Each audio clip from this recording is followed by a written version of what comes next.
Ladies and gentlemen, welcome to the FWF Foundation Annual Conference. My name is Hendrine Stelwagen, and I've been part of the FWF community since 2008. And I'm excited to be your moderator for today. Now more than ever, we can create a world where fashion is fair for everyone. And we are determined to make that happen. Together we can show that it's possible to produce clothes in an honest way, a way that supports workers' rights to safe, respectful, and properly paid employment. So, every one of us has an important role to play, and if we combine our efforts, we are able to push for bigger, more unified change. So today, we'll be kicking off the creation of an agenda for change, an agenda for the fashion industry from the FWF community, members, stakeholders, experts at FWF Foundation, and of course, like-minded organizations on crucial issues like living wage, social dialogue, empowerment of women, and child labor. Influencers who share high standards and want to make sure that they impact as many workers as possible. A powerful network that creates momentum and achieves breakthroughs, both individually and as a community. An agenda for change, because we know from practice how the industry can be fair for everyone involved. So this agenda will express our view on how the industry can complete the transformation. It reflects our community's vision of the future and show the added value of a true multi-stakeholder perspective. And this agenda will build on the past editions of this annual conference that have focused on collective action to complete the transformation of the entire industry. And also to push responsible business from niche to norm, as you heard in the opening video as well. The times, they are a-changing, and change needs to happen now.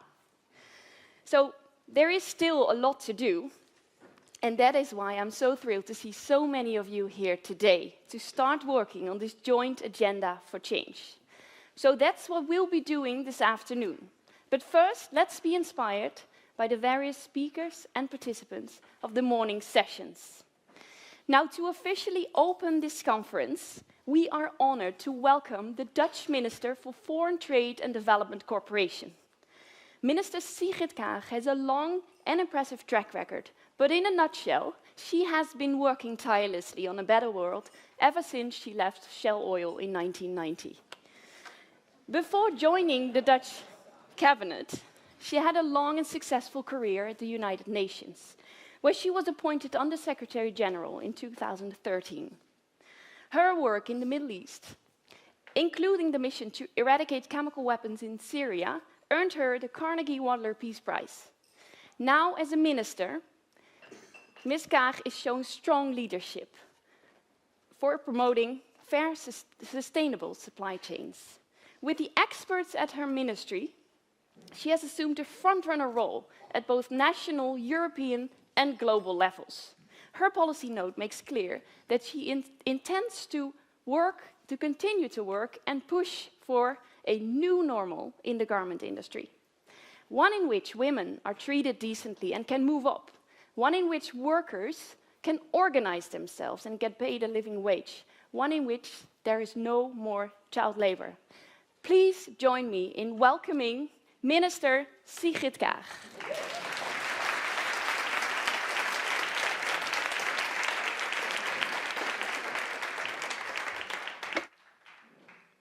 Good morning. Just allow me to settle in a little bit.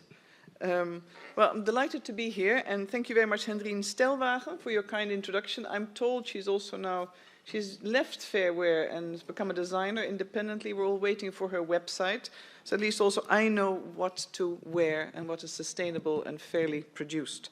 And I know a lot of work is happening. Now, I was inspired by the ticking clock. At one stage, I thought, well, this is fairly psychedelic. I hope this is not continuing as we start this meeting. But obviously, it paused us. So the madness of the moment and the continuous sound and noise was a nice way to pause in and segue into, I think, a conversation you'll be having today, the whole day, but it's also a celebration. It's a celebration of commitment, leadership demonstrated particularly by Fair Wear, but everyone that is affiliated by the message, the focus, and the effort. And we're all accountable, we're all in this together, but we're also not only responsible, we're also to be held accountable. And I think that is one way in which Fair Wear, of course, is leading the charge. Now, if we look at the world we live in today, millions of people from MDGs to SDGs have been lifted out of abject poverty. Gains have been made, as we know, in education, in access to healthcare. But at the same time, if you look at the growth, just absolute growth numbers in the economy of last year, and you'll all know it as much or better than I do, 82% of global economic growth still went to the richest 1%. So if we talk in the SDGs about equity and equality, one isn't quite sure how the 82% and the 1%, how they relate, but I think we all come to the same conclusion. How is this growth produced? If we look at it from a perspective of fairness, equality, and equity, and equal opportunity when one is born to thrive and be the best you want to be for yourselves as an individual, to have human development and growth.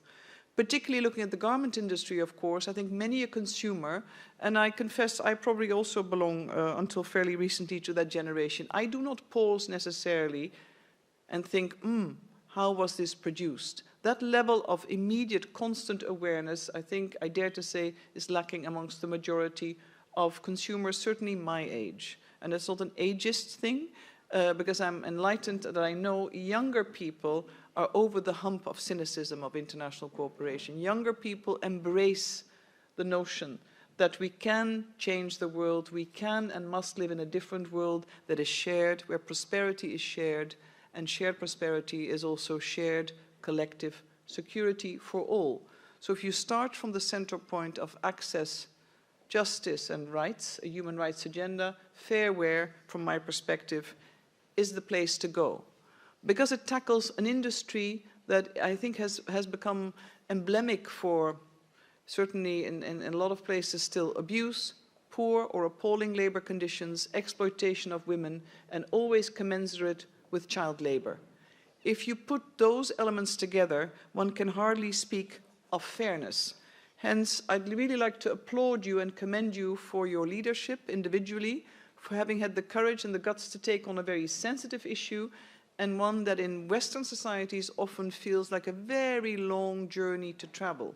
But through this product, which is both appealing, in Western consumptionist matters still seen to be somehow essential, even though we know it's not, you have a way to address consumers about a broader development agenda, the paradigm of rights and the paradigm of building inclusive societies. The garment industry, to my mind, is one of those industries, a little bit like cocoa production and the great work done by Tony Chocoloni and others, to show us all that actually what we like to buy or what we think is nice to have has been produced at the expense of the lives and livelihoods of others. And hence, I think Fair Wear is really not only a model, it is a partnership and a way of working to follow. As you know, in the Dutch ministry, and I can take no credit for it, my predecessor, Lilian Ploemen, and others worked tirelessly to establish what we call covenants. It's basically a partnership agenda around inclusive economic growth per sector. Stakeholders unite, they establish a compact, and they look at issues of sustainability, durability, inclusiveness, rights, and tackling all the sensitive issues where exploitation and basically structural underdevelopment has been organized. We want to change that. And the partnership that Fair Wear has established also with the Netherlands Trade Union Federation, Netherlands Federation of Christian Trade Unions, is one such example. You've signed collective bargaining agreements in Myanmar, collective bargaining in countries such as Vietnam, India, and Indonesia, and the approach of social dialogue to address issues of living wages has also been incorporated, not in the least thanks to the hard work by Fair Wear and other partners in the Dutch Agreement on Sustainable Garments and Textiles. So you are the lens, you are the prism, but you're also owners and shareholders, so to speak, politically and programmatically in a sector where the biggest change is possible, is happening, but needs to see through its course of action. To my mind, there are a number of issues that I will certainly commit to on behalf of the government, but we need you, and we need to be guided by you. And I know certainly the NGO community in the Netherlands, like elsewhere, is often there to really challenge governments and say, well, you said this, yeah, that's fine. But here's my question to you, and a nice publication to boot that is obviously constructively critical. And that's good. That's healthy, because you're in the field, you see what's happening, and you need to inform us in a way that we can take responsibility for the next course of action. 3 issues. One of them, low wages. Lack of pay, absence of pay, bonded labor, absence of a living wage.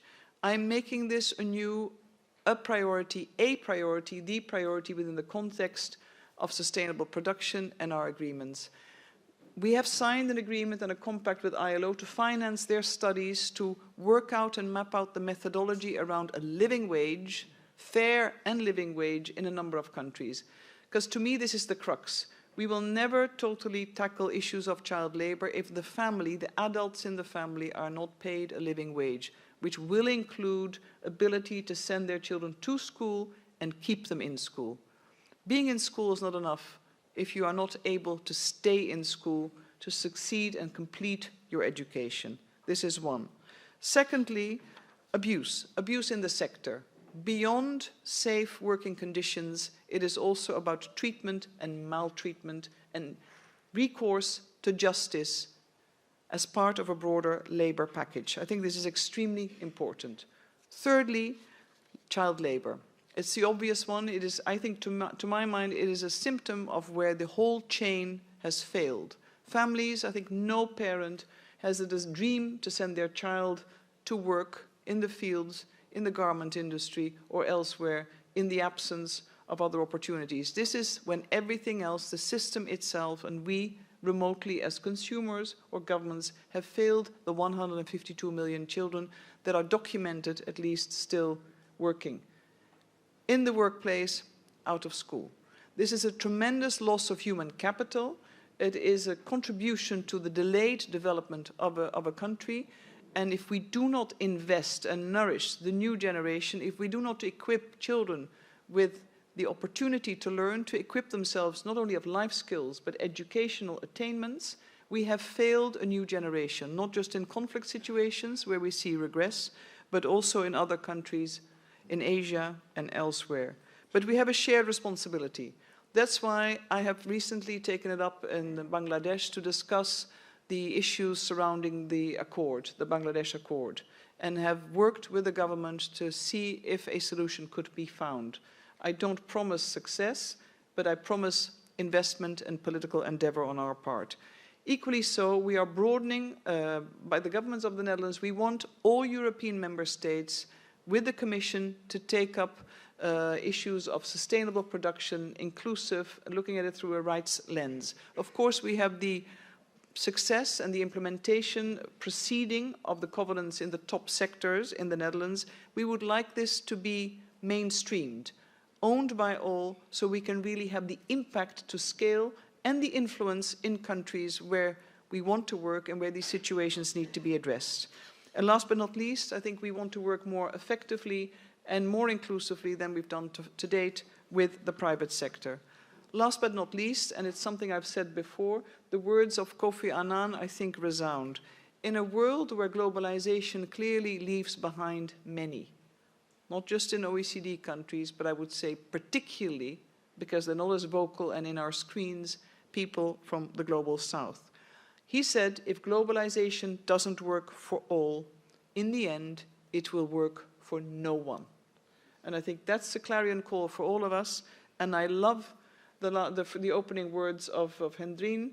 The new normal is actually what should have been the old normal. Rights for all, sustainable inclusive development, and the opportunity to thrive regardless who you are, irrespective of background, but an opportunity to make the most of yourself, that it's a matter of choice.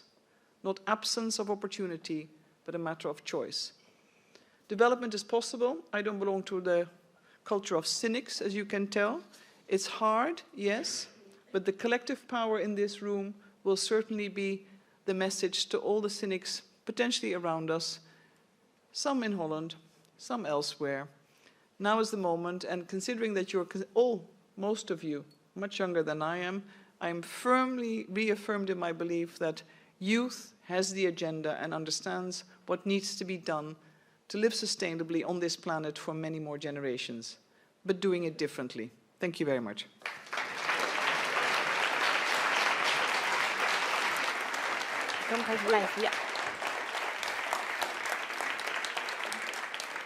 Thank you so much, Minister Kaag, for your inspiring words. Now, today is not only the FWF Foundation Annual Conference. Does any of you know which important event is celebrated on the 20th of November? Anyone? Yes, you're right. It's Universal Children's Day, established by the United Nations. Now, change is all about creating a better world for the children of tomorrow, and that starts with ensuring the welfare of children today. So with that in mind, I'd like to ask the Director of FWF Foundation, Alexander Koonstam, to join me on stage and say a few words to the Minister. Thank you. Thank you very much, Minister Kaag, for your inspiration, for showing us, keeping us on track, showing us the way. And I think the way is very clear. Yeah. It's the sustainable way. And for us, we've made a clear choice that this is about due diligence in supply chains. Yeah. And our brands, 130 European brands, they take responsibility for their supply chains and know what's going on in their supply chains. We help them, of course, but they are showing the way to us as well. And I think that does align well with your efforts, with the efforts of your ministry, the organizations that you support. You mentioned the Dutch Covenant, of course, as well as the German Bündnis. That is the same approach. It comes from the OECD, it comes from the Ruggie framework, it comes from the ILO guiding principles as well. So I think it's clear which way to go. And now the question is, how do we get there? Yeah. And that's why, like Hendrine said, we are going to work with the other organizations your ministry funds, but also some other like-minded organizations abroad. At least we will try with them to come with a common agenda. And also, I would say, a comprehensive package of tools and activities to jointly move in that direction, because we've been around for 19 years now, but we don't have another 19 years to make that revolution. So, we work on several issues, as you mentioned, gender, well, abuse in general, but the gender-related issues, social dialogue, of course, wages, living wages, and child labor, and they're all connected. They're all interconnected. And that's also clear from your policy note, and I think it's also clear from this little publication that I'm very happy to hand you today, the first copy of our new publication on child labor and on this UN Day for the Rights of the Child. I would like to thank you for being here. Thank you. Alsjeblieft.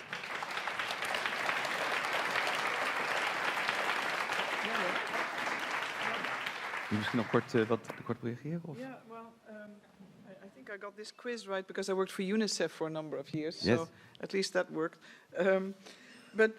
No, I think it's wonderful. I mean, stories are one way, of course, of getting the message out.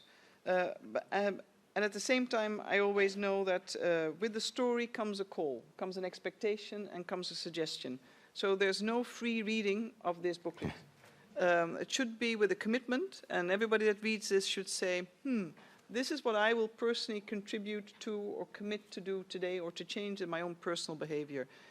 Because Fairwear and all the ones who are in this as a professional journey, you are committed, and we need your work, and indeed to accelerate, to push the agenda, to get the word out. At the same time, I start to be more and more convinced as well that with information, with responsibility sharing, the individual consumer wants to do the right thing.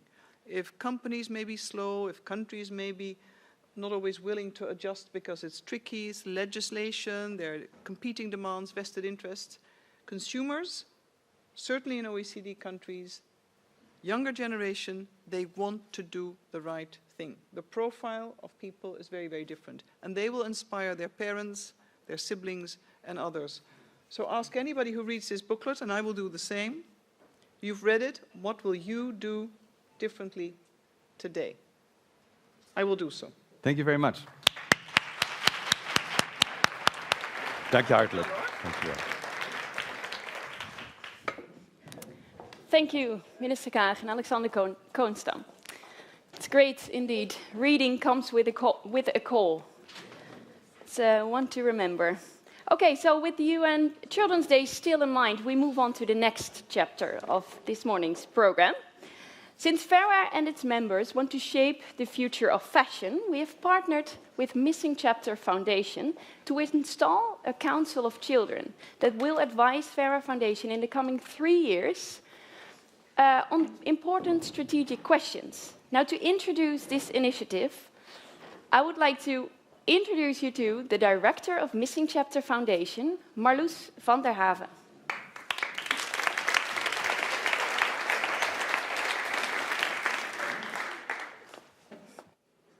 Good morning, everybody. It's great to be here today with you, people from all over the world who are daring to create and design a better and fair fashion industry. And as we've heard, today is all about collaboration, pledges, action, and making change. And today is also the Day of the Rights of the Child. So ultimately, I think today is about creating a better world. And I will just focus on one element which I believe is crucial when it comes to designing a better world. And that is child inclusion. Child inclusion in decision-making processes. Because at the Missing Chapter Foundation, we have a dream. And our dream is that it becomes the new normal, that children are included in decision-making processes. And sometimes I'm asked, why? Why is it important to listen to children? And why is it important to incorporate the voice of children in my organization? I already have so many priorities. Well, I think there's only one answer to that question. I would say, why not? Why not if child participation is part of the Declaration of the Rights of the Child? And why not if children are your future clients, parents, leaders, consumers? And why not if children have an inexhaustible creativity and imagination? And also, why not if what we do and decide today will affect their lives in the future? And let's face it, they are here much longer than we are. So I think it's logical to include the voice of children in what we decide today. And I also meet many people who refer to children as the people of tomorrow or the people of the future. Well, I disagree. Children, they are the citizens of today. And I totally understand, of course, sometimes we need to formulate why something is relevant. But as was mentioned also this morning, I don't think we should be hijacked by the paradigm of short-term thinking and short-term profit. Sometimes the business case is in the long run and in the long-term profit for people and planet. And the SDGs, I think, are a beautiful framework for that. And I also address you, the frontrunners, as was mentioned this morning. I think you, as visionary business leaders, can help realize this. And I also think that children, they can be your partner in crime. They can help you to remind you of the long-term impact of the decisions that you make. And that is why I think we should include children as equal stakeholders and see them as an equal stakeholder group right now. At the Missing Chapter Foundation, we match the creativity of children with the experience of adults. In my mind, that's a match made in heaven. And we facilitate dialogue between business leaders and children. Primarily, you can see it on the pictures, between the age of 8 and 14 years old. And we do this because we see that this is still, the dialogue between generations is still a missing chapter, hence the name of our foundation. And it all started a few years ago with just a few companies.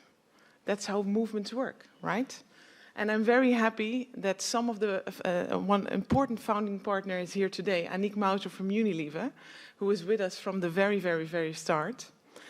And we now work together with over more than 100 companies. And they've all installed a Kids Council.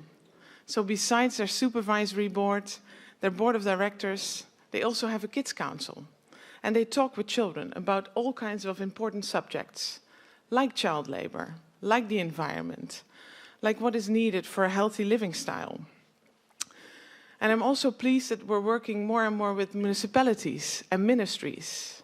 And today, because it's an important day for children, for the first time this afternoon, 150 children will go into the Tweede Kamer and talk with the Dutch cabinet this afternoon.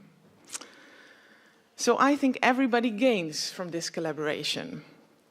But I also have to say, it's not an easy task, because it's quite difficult to bridge the gap between children and adults. There are different languages that these two worlds speak, right? So child inclusion is not a quick fix. It takes commitment and it takes time. And I think we should be aware of child washing, like greenwashing. So if I look at 10 years missing chapter, what does it really take for child inclusion to be real, to be mainstream, and to have a real impact? Well, I think it comes down to a few simple things that we all can do. First, we have to acknowledge, as adults, this is a simple one, that we just don't have all the answers, and we need help. And secondly, I think we have to acknowledge the superiority of children when it comes down to their creativity, imagination, but also their pure logic. And thirdly, we have to seriously consider the recommendations that they give us, even if we don't like the recommendations. And lastly, if you want to work with children in what shape or form, I think you have to be truly surprised by them. Because if you're truly surprised by somebody else, I think it's a great symbol of honesty, integrity, and ultimately of leadership. So I'm coming to the end of my speech, but before, I would like to challenge you. If you think about tomorrow, and if you think about the decisions that you will make, and I know you will make many decisions tomorrow, please think about the impact that your decision will have on the future and on future generations. And maybe talk with children, maybe your own children, about the decisions that you will make and the questions that you will have. So I challenge you. And if you don't want to wait until tomorrow, I'm also very pleased, of course, that you can start today. Because I'm very pleased that one of the kids reporters of the Missing Chapter Foundation is here. Pep, can you please stand up? There is Pep from the International School of Hilversum. And Pep will also be part of the Kids Council of the Fairware Foundation, but is also here today to talk with you. She will ask you questions, and you can also ask her questions, and just talk today and experience the dialogue between generations. And of course, in conclusion, I'm very proud that the Fairware Foundation is installing a Kids Council as of today, because I truly believe that movements can only be built together. And let's do so in equal partnership with children who can help us finding new solutions for important problems that we are facing. So I believe today is one big step forward in a dream that it becomes the new normal, that it's important that children are equal stakeholders and talk together with us to find new solutions. So thank you very much.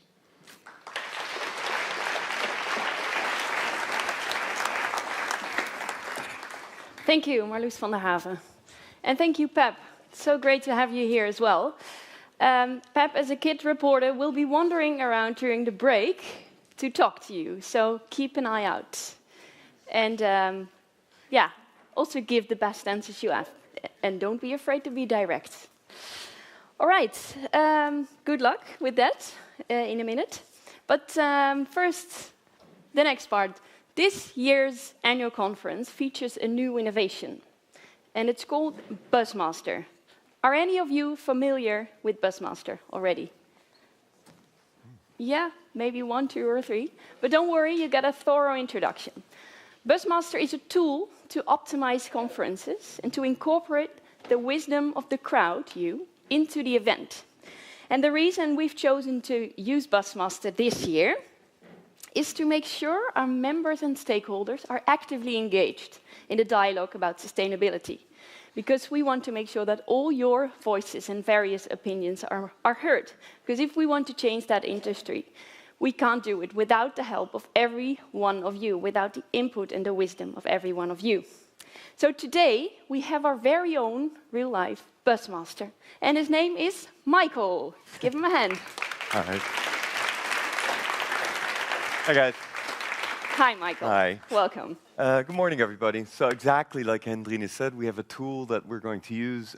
You are the superheroes of the garment industry. I'm basically Hendrine's, let's say she's Batman, I'm her Robin.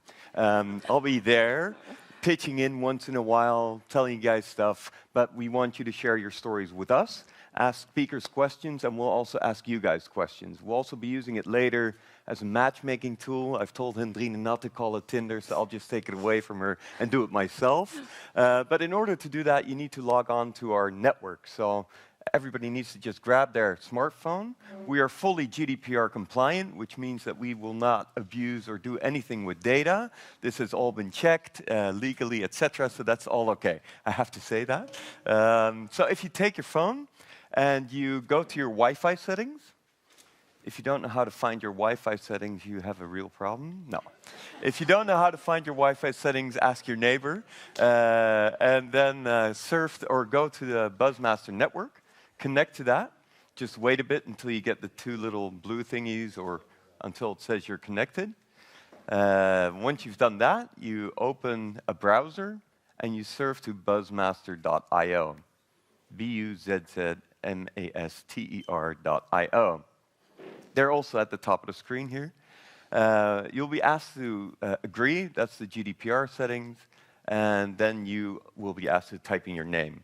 If you don't want to type in your own name and you want to be a superhero, feel free. So that, you type in your name, and then you'll be asked to upload a selfie. It's kind of important because later on we'll be matching you guys and you can find each other and stuff like that. So not everybody here knows each other, but we're going to help you to get to know one another. If you don't feel comfortable uploading a selfie, don't worry about it, but it'd be nice if you do. I'll repeat the steps. Yeah, there you go. Who's this guy with the beard? Willem. If you quickly, repeatedly, that's you. Yeah, quickly, repeatedly push on your picture, and you can inflate your ego, whoop, as such. Yes. So it's also good for your ego. I'll repeat the steps. You take out your phone. You go to the you go to your Wi-Fi settings. You connect to the Buzzmaster network. Once you're connected to the Buzzmaster network, you surf to buzzmaster.io. buzzmaster.io. Click, and up you go. That's working out well. We have, if somebody's having issues, I'll come around when it's quiet and I'll try to help you out. We will have a number of questions to begin with, I think 8. And we will be using this throughout the day. So if there's a speaker on stage, please feel free during their presentation to post questions to them because we'll be using it for the Q&A afterwards. All right, keep that in mind. There's a lot of experience here, a lot of knowledge, and we'd like to utilize that. Basically, we're changing it from us sending to you guys integrating you into one big conversation, okay?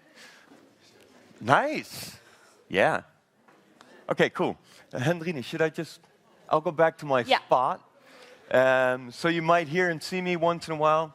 Thank you. And we'll go Great. through the questions. Fantastic. If you're not online yet, don't worry about it. You can just keep going. I'll repeat the steps real quick. Go to your Wi-Fi settings. Connect to the Buzzmaster network. Once you've connected to the Buzzmaster network, whoop, whoop, whoop, whoop, whoop, you surf to buzzmaster.io. Yeah, cool. All right, first question is, I'm here as a representative of a brand, an NGO, a business association, a trade union, government, the media, or other. Excellent. A brand, an NGO, good. Look, guys, if you're wearing fair wear clothes, avoid other. Pick a brand, for example. Other is good. It's also good. Okay. Look at that. Lots of NGOs. Is this more or less what you expected, Hendrine? Yeah, yeah. It looks good. Can I see the 16% other? Maybe see some hands. Who is here from other and what organization? Yeah? Yeah. Okay, welcome. Should we go Anyone to else from other different types of where from that? groups? Yeah? You? A few bankers. We've got a couple bankers on this side. Beggars. Okay. Well, how old are you? Sorry.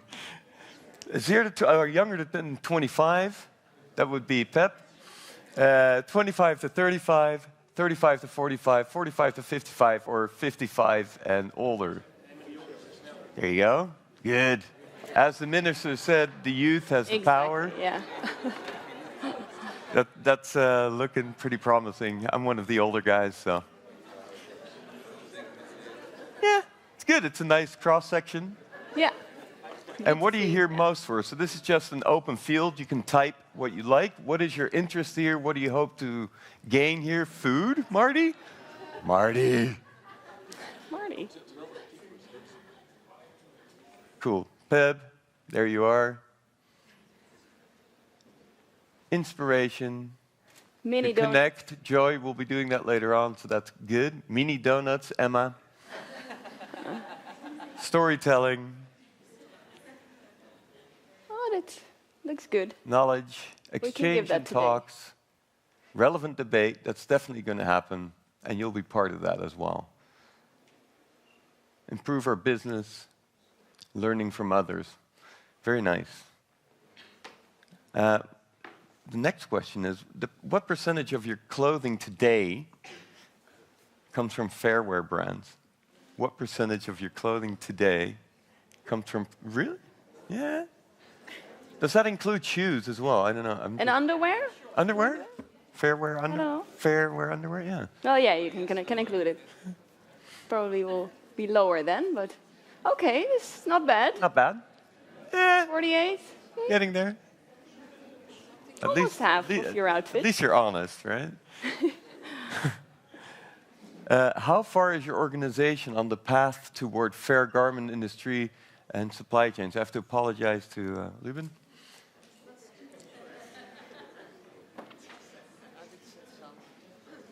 How far? Yeah.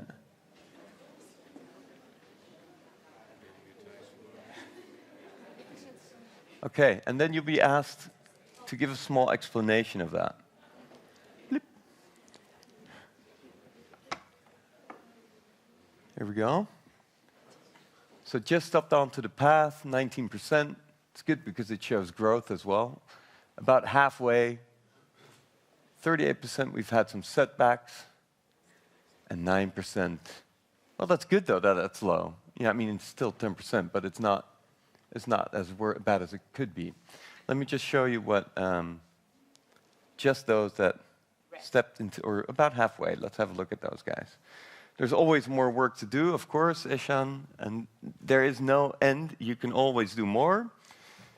We're a member since 2013 and made already some steps, although there is a, cliffhanger.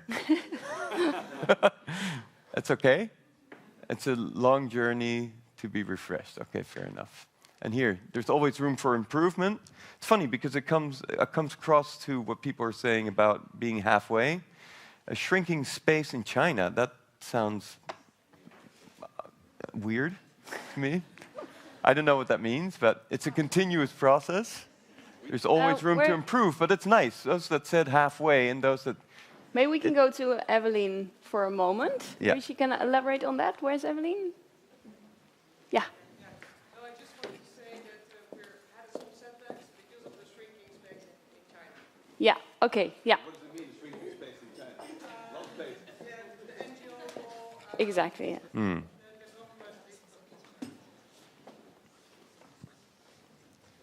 No, the new NGO law, it's more difficult to work in China. If you talk about collective bargaining, living wage, we need to find ways to improve, but it's challenging. Yeah, thank you. Should we move on? Yeah. Just a few more. It's basically to get you guys accustomed to the system. Where did you come from to be here today? Okay, there are no borders here, so you need to know basically you need to know where you come from. That's not so difficult, I guess. Somebody's from Greenland, up in the North Pole, around that area. Yeah, Antarctica, going well. China. Was that Martinique? The ocean. A couple of Olympic swimmers. Lots of people from Europe. India, Bangladesh, Indonesia. Is that Togo? US, Japan, South Africa, and I don't know who this is. Madagascar. It's probably Marty. Yeah. But okay, now we know basically what that spread is. Looks good. Lots of Asia and lots of Europe. A few Olympic swimmers. But where would you rather have come from to be here today? Where would you rather have come from? Basically, what's your favorite vacation place?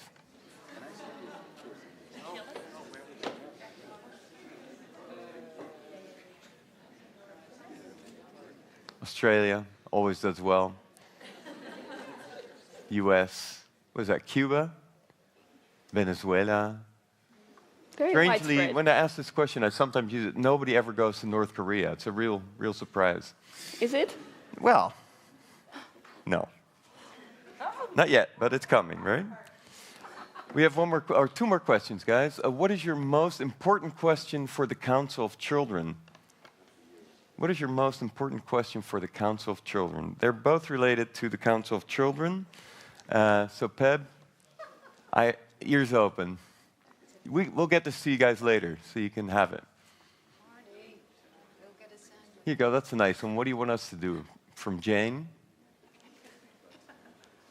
What are your dreams? I like that. How can we convince your parents? I like that, Michiel. Very nice. Lieselotte, thank you, but we'll utilize that if people are embarrassed to move over and sit down. Lots of seats on the other side of the room. All of you guys, feel free. There are a few tables here. Move on over. I'd say do it now because later there won't be a chance unless you're comfortable standing. Okay, so those are lots of questions to you, but do you have a suggestion for the Council of Children as well, how to make it a success? You guys know the industry. You know what problems could be. Peb, there's lots of stuff coming to you. It's not the easiest thing to maybe think of in a short time that you have to answer. Ignore the adults from Lotte. She's right. It means you can basically leave now, Peb. Be unstoppable. Be frank, even if your name is Peb. And don't be rushed. You can take your time to fill in your questions because they will be saved and we can use them later on as well. Push to change. Persevere. Be strong. I think that's good. Yeah. Make your voice heard. Be happy. Be happy. Let's stop with that one. Stay curious. We'll make sure that all of these get to Peb as well. I think this is nice just to move on. You guys now know how the system works. Please keep your phones on the table. We'll be using it fairly intensely throughout the day.